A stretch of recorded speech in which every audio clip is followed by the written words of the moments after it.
Hi students, computer class day 4 में आपका स्वागत है।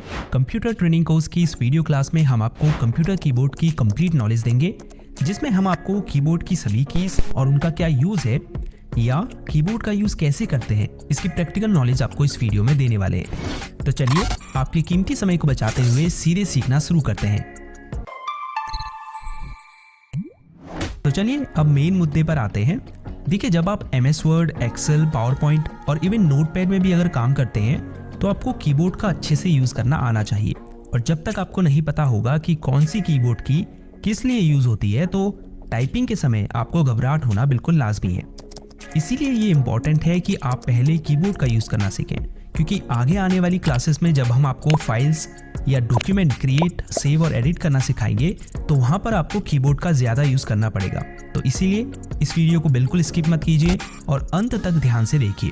अगर आप वीडियो को अच्छे से देखेंगे तो मुझे नहीं लगता कि फिर आपको इन फ्यूचर कीबोर्ड यूज़ करने में कोई दिक्कत होने वाली है। तो ये एक QWERTY लेआउट का कीबोर्ड है। वैसे तो कीबोर्ड कई डिफरेंट लेआउट्स में आते हैं, जैसे QWERTZ एक है, AZERTY एक है, DWORD एक है, ऐसे ही कई और कीबोर्ड लेआउट्स भी हैं। लेकिन इंडिया में मोस्टली आपको QWERTY लेआउट के कीबोर्ड ही मिलेंगे। कैसे पता करेंगे कौन सा कीबोर्ड लेआउट है? तो अगर इसके पहले 6 अल्फ़ाबेट कीज़ को देखें तो वो कुछ इस तरह से है, QWERTY। तो इन वर्ड्स को अगर मिला दें तो बनेगा QWERTY। ऐसे ही हर कीबोर्ड लेआउट का पता आप कर सकते हैं उसके पहले कुछ अल्फ़ाबेट कीज़ को देखकर। तो इस कीबोर्ड में सबसे ऊपर ये कुछ एक्स्ट्रा शॉर्टकट कीज़ है। हालांकि हर कीबोर्ड में ये कीज़ हो ज़रूरी नहीं। जैसे इसमें होम में जाने के लिए है, ये मेल ओपन करने के लिए है, ये वीडियो को पॉज और प्ले करने के लिए है। ऐसे ही इस लाइन में अदर कीज़ है। ये भी हो सकता है आपके कीबोर्ड में ये एक्स्ट्रा शॉर्टकट कीज़ हो ही ना, लेकिन अगर होंगी तो आप उनके साथ में बने साइन को देखकर ये पता लगा सकते हैं कि ये कीज़ किस बारे में है। जैसे इसमें स्पीकर और प्लस का साइन है, इसका मतलब ये वॉल्यूम बढ़ाने के लिए यूज़ होता है। इसमें स्पीकर और माइनस का साइन है तो ये वॉल्यूम को कम करने के लिए यूज़ होता है। ऐसे ही अदर कीज़ के साइन को देखकर आप जान सकते हैं कि उसका क्या यूज़ है। अब इससे नीचे की लाइन में सबसे लेफ्ट कॉर्नर में ये एस्केप की है, जिसके कई यूज़ है, जैसे किसी प्रोसेस को स्टॉप या कैंसिल करने के लिए, फुल स्क्रीन को एग्जिट करने के लिए, या पॉपअप मेन्यू और डायलॉग बॉक्स को क्लोज करने के लिए इसका यूज़ होता है। उसके बाद ये फंक्शन कीज़ है, F1 से F12 तक। इन सभी कीज़ का अपना अलग अलग फंक्शन होता है। फॉर एग्जांपल, आपने कोई प्रोग्राम ओपन किया हुआ है, लेट्स से गूगल क्रोम। अगर आप F1 प्रेस करेंगे तो उसकी हेल्प और सपोर्ट विंडो ओपन हो जाएगी। ऐसे ही कोई भी प्रोग्राम आपने ओपन किया हो, उसके हेल्प सेक्शन को ओपन करने के लिए आप F1 की का यूज़ कर सकते हैं। फिर F2 है, अगर आपको किसी फाइल, फोल्डर या डेस्कटॉप आइकन का नेम चेंज करना है तो आप माउस कर्सर को उस आइटम के ऊपर ले जाकर F2 प्रेस कीजिए। F3 को दबाकर आप करंटली ओपन प्रोग्राम में सर्च फीचर को एक्टिव कर सकते हैं, जिसकी मदद से फिर आप फाइल्स, फोल्डर या फिर एक डॉक्यूमेंट और वेब पेज में किसी स्पेसिफिक वर्ड को ढूंढ सकते हैं। F4 की का यूज़ एक प्रोग्राम से दूसरे प्रोग्राम में डिफरेंट हो सकता है। फॉर एग्जाम्पल, एक्सेल में F4 की को प्रेस करके आप अपने लास्ट एक्शन को जितनी बार चाहे उतनी बार रिपीट कर सकते हैं।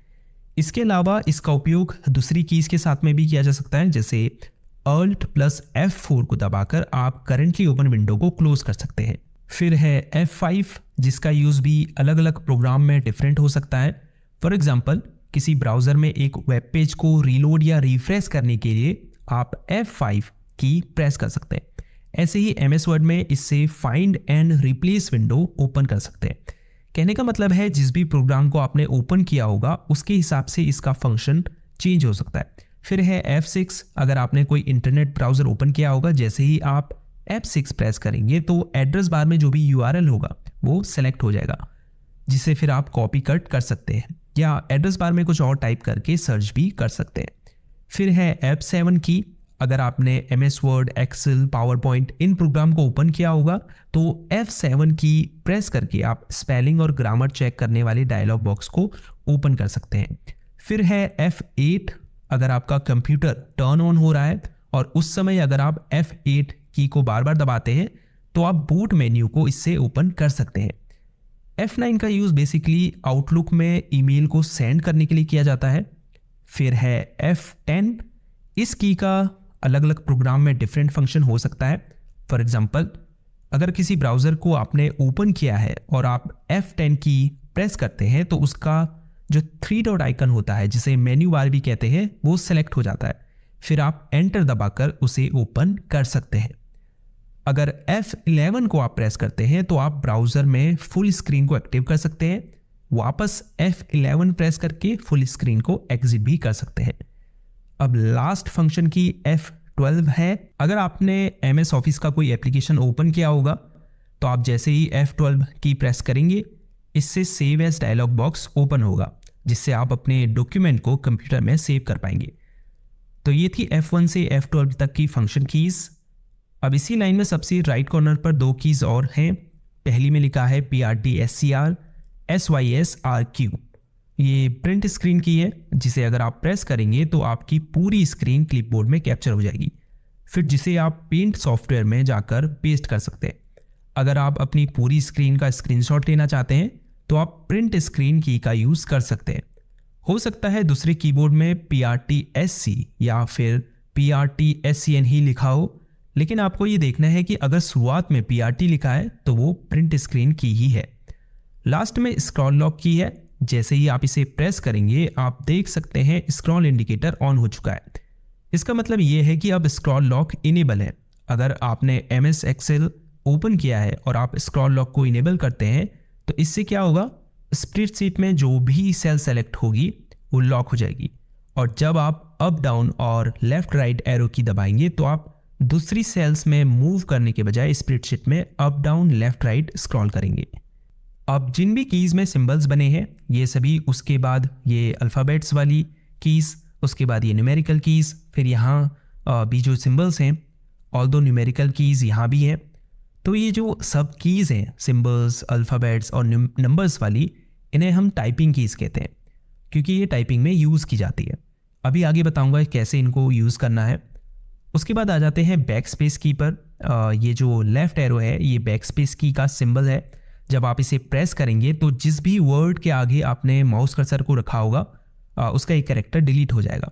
अगर आपने डॉक्यूमेंट में एक से ज़्यादा कैरेक्टर को डिलीट करना है तो बैक स्पेस की को वहाँ तक दबाए रखें जहाँ तक डिलीट करना है आपको।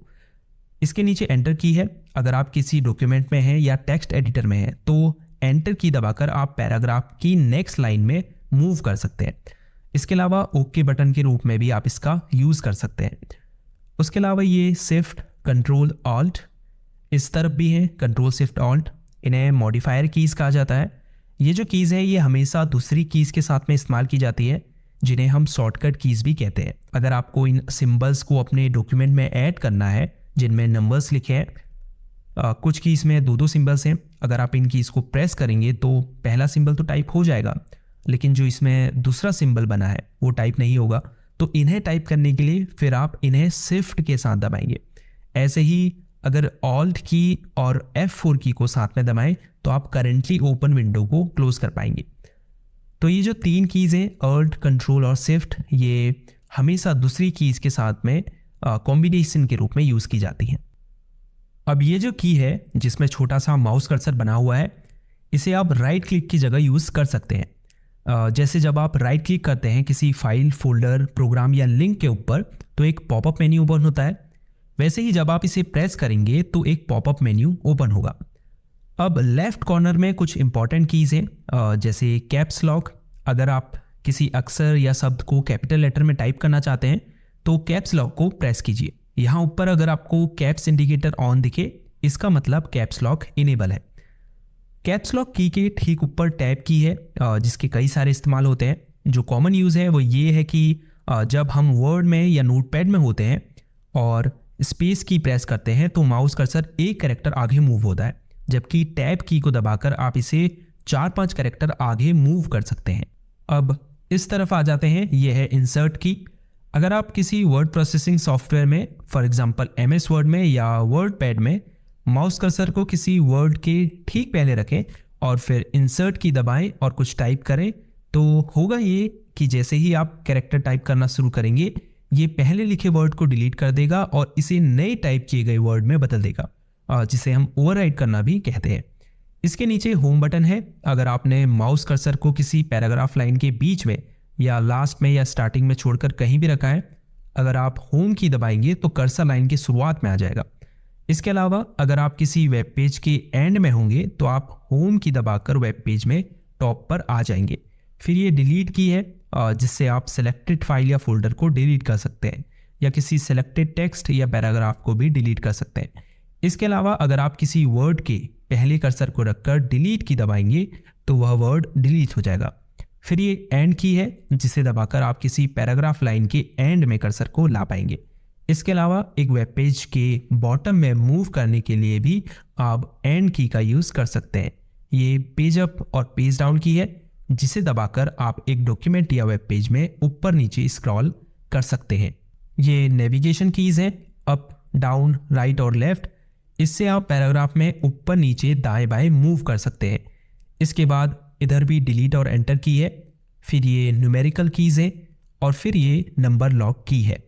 क्योंकि अगर आप देखें तो इन नंबर्स की के दो फंक्शन हैं, जैसे इन पर नंबर भी लिखा है, दूसरा ये नेविगेशन के लिए भी यूज़ होती है। जैसे देख सकते हैं up down left right arrow बने हुए हैं, पेज अप पेज डाउन है, होम और एंड है, मतलब एक ही की के दो फंक्शन हैं। तो अगर आप बिना नम लॉक इनेबल किए इन कीज़ को प्रेस करेंगे तो ये नेविगेशन का काम करेगी, लेकिन अगर आप नम लॉक इनेबल कर देंगे फिर आप नंबर टाइप कर पाएंगे। ये ऊपर नम इंडिकेटर आपको बताएगा कि नम लॉक इनेबल है या डिसेबल है। तो ये थी कंप्यूटर क्लास डे 4 जिसमें आपने कीबोर्ड की सभी कीज़ और उनका यूज़ करना सीखा। जाते जाते वीडियो को लाइक ज़रूर कीजिए क्योंकि इससे हमें पता चलेगा कि आपको यह वीडियो पसंद आई है, और चैनल को सब्सक्राइब भी ज़रूर कीजिए। कोई सवाल या सुझाव हो तो नीचे कमेंट करें, हम उसका रिप्लाई आपको ज़रूर देंगे। तो इस वीडियो में इतना ही। See you in the next video. तब तक के लिए गुड बाय।